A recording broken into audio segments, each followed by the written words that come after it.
all hitched up and ready to go. There's a van half parked across the drive there, which is handy, so I have to knock on his door and get him to move that, otherwise I am never going to make that turn. So once he's moved that, we can get on our way. Not sure why you can hear me, it's pretty windy here, but we've stopped at Harlow Garden Centre to charge the car. Actually didn't use as much battery as I thought we were going to. Getting about 2 miles per kilowatt hour, so it was only on about 71% when we got here. So yeah, big bank of 7 chargers there, absolutely empty apart from the guy that's parked at the end with that an EV. But yeah, Tesla's on charge. I'm going to bang it up to about 80-85%, which is ample to get us there. But yeah, probably it didn't even need to charge, if I'm honest. At 2 miles per kilowatt hour, we're 150, 160 miles easy. But as we stop, we need the toilet, going to grab a coffee, may as well stick it on charge. Kind of gives me an idea of, you know, how difficult it's going to be to do this and get myself used to the process of having to unhitch. Nice big old space there. Not really sure what that space is, but means I didn't need to park in a space. However, if you look here, loads of space in Harlow Garden Centre, so even if it was busy, I still think there's ample space here to be able to do this. So yeah, if you need to charge at any point en route and you're going up or down the M11, Harlow Garden Centre, just off the M11 junction. And then yeah, so lots of chargers, lots of space, not very busy, 150 kilowatt, nice and easy. Yeah, 50 kilowatts, not surprised at 74%. It's probably what you're going to get. It's probably going to drop even further once we hit 80, but you know, if we can bang 10-15% in, I'm happy with that. Took the RFID card as well, got the Electroverse, took that without any problem, so just take it off me electric bill and I'll pay for it later. Jesus, there's me wondering how we're going to kill time. They went in there 12 minutes ago to use the toilet, grab a coffee, still not come back out. So yeah, I don't think we're going to need to kill any time here. I think by the time I've gone in and used the toilet, we're going to have ample charge in the car, so yeah, not too concerned about that. I was sitting there thinking, well, we're going to kill 20-25 minutes at the garden centre, but turns out takes them ages anyway, so no real issue.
Right, so I'm currently parked at a nice little place called Elvenden Inn, just outside Thetford.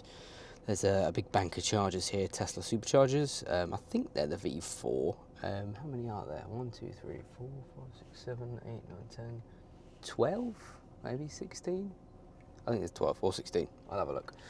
But yeah, there's quite a few here. There's only like 4 other cars here. 3 of which are Teslas. One is a VW ID.7. 41p per kilowatt hour, which is pretty cheap. Arrived here with about 15%, and I'm trying to get to as close to 100 as I can. The idea is tomorrow I don't want to charge on the way home. We can just sort of blast home, not need to stop, and not need to charge. So it's 118 miles home. So if I get close to 100% here, I should be able to make it all the way home. This place is probably, I don't know, 10-15 minutes away from the campsite. We were on the way back to the campsite anyway, so we kind of detoured on the way here to try and get us back up to 100%, or as close to as possible. And then yeah, tomorrow blast all the way home, not need to stop. So in terms of cost, obviously I left the house with 100%, which cost me £5.25. That was just before the rates dropped to 3.5p. I think that was when they were 7p. So yeah, £5.25. And then we stopped at the Harlow Garden Centre, put in about 20 kilowatt hours at that point, so that was 15 quid. And then I did another top up day before yesterday, a Tesla supercharger, so I put in 32 kilowatt hours and that cost £13. And then this last one probably going to cost me about 23 quid. I don't know until it finishes, but yeah. Stupidly, however, I left Sentry mode on for the past 4 days, so I've actually probably lost 20-25% in that time. So in reality, yeah, it probably would have been slightly better off cost wise, but if we ignore that for now, we got 20 quid for today, say 23 quid for today, £13 for the top up day before yesterday, 15 quid at the Harlow Garden Centre at the MER ones, and then 5 quid or so to leave the house. So we're talking 15, 20, 33, 43, 53, 56 quid. And if you take off 25% or so for the Sentry mode, we're probably down to about 45, 46 quid to do this entire trip. So that's probably, was it 120 miles there, 120 miles back, so 240 miles, plus we've probably done another 120 miles in the time we've been here, 120, so yeah, 360 miles of the total trip. Costs 45 or 46 quid or so. So is that better or worse than petrol diesel? Don't really care, to be blunt. I've got an EV anyway, and in reality, we rarely ever tow, so I don't really care. So the trips we do tow, not really bothered what it costs, only using this because it's probably the closest fast charger, and I wanted to check out this location to see if it's an option to pull in here if we needed to on the way to Norfolk next time. If we managed to push on a little bit further and we were going a bit further into Norfolk, could we stop here and unhitch? And the short answer is yes we could. Big old car park, haven't been in yet. I'll pop in a minute, see if I can grab a coffee and use the facilities. And then yeah, we'll get back to the campsite, and tomorrow morning we are leaving to go home, and the plan is not to stop. So yeah, this will probably be the last video until we get home. But yeah, it's been a great trip.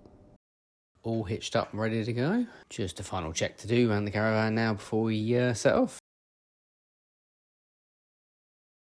So this here is the caravan parking area at Birch Hanger Services, just off the M11 by Stansted there. So yeah, lots of spaces there. It was actually full when we got here, so we did have to drive around a couple of times. But yeah, once we're in there, nice big area to sort of pull in and out of if you've got a caravan or you're towing.